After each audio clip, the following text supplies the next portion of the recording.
Il y a bien longtemps, deux races régnaient sur cette terre, les humains et les monstres. Chaque clan avait son porte-parole, qui n'était autre que des enfants élevés par les familles royales de leurs clans respectifs. Un seul objet reliait les clans, un cristal magique ornant le trône du roi des humains. Un beau jour, les pouvoirs du porte-parole du clan humain se déclarèrent. Il s'agissait des ténèbres, issues de son âme dominée par la haine.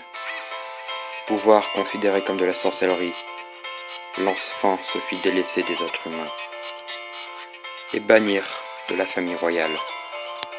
Son âme de plus en plus dominée par la haine. Ses pouvoirs grandissaient jusqu'à mettre un jour la vie du porte-parole monstre en danger.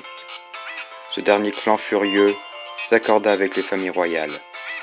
Le verdict fut rendu. L'enfant passera au bûcher. Mais son ami monstre refusait de le laisser tomber, croyant qu'il avait encore du potentiel. Il fut alors reconnu comme sorcier lui aussi, et fut condamné à la même sentence. Et lorsqu'ils furent placés sur le poteau, et qu'on y mit le feu, l'humain, avant de mourir, prononça ces mots.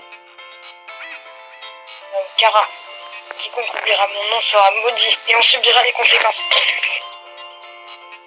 Une heure plus tard, il n'était plus. Le roi monstre projetait de jeter les cendres dans la rivière du coin, mais sa femme n'était pas de cet avis. Il s'empara des cendres et s'exila sur un mont maudit, le mont Ebot. Le cristal magique ayant un grand pouvoir, le roi monstre pensait pouvoir faire revenir sa femme, et tenta de le dérober contre le gré du clan humain. C'est ce qui déclenchera une guerre de 2 ans, séparant les clans. Les monstres furent bannis au mont maudit, mais emportèrent malgré tout le cristal magique. Le roi envoya alors des chevaliers, un par un, pour tenter de récupérer la relique, mais en vain. Vint le dernier chevalier, le dernier espoir de son royaume.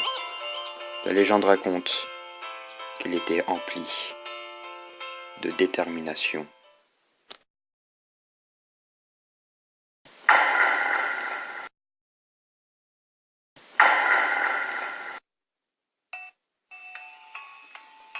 Il y a longtemps, Foxborough parlait avec l'accent belge.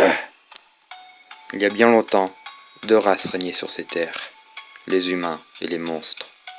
Chaque clan avait son porte-parole, qui n'était autre que des enfants. Et la légende raconte qu'il avait réussi à blesser des ennemis durant le concert de Marshmallow sur Fortnite. La légende raconte qu'il a déjà fait un perfect à une soirée karaoké sur la musique Rap God d'Eminem. La légende raconte que Shokugame Jevil, qui a fait la voix de Kara, est en fait addict au lait.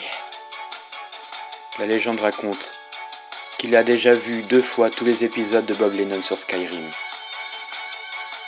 Vint le dernier chevalier, le dernier espoir de son royaume. La légende raconte qu'il pouvait faire cuire des pâtes 3 minutes en seulement 2 minutes 50. Et qu'il s'est abonné à la chaîne de Foxborough pour être au courant de toutes les vidéos qu'il sort. Et aussi sur Amno pour profiter de ses fanarts. Sur ce, à la prochaine.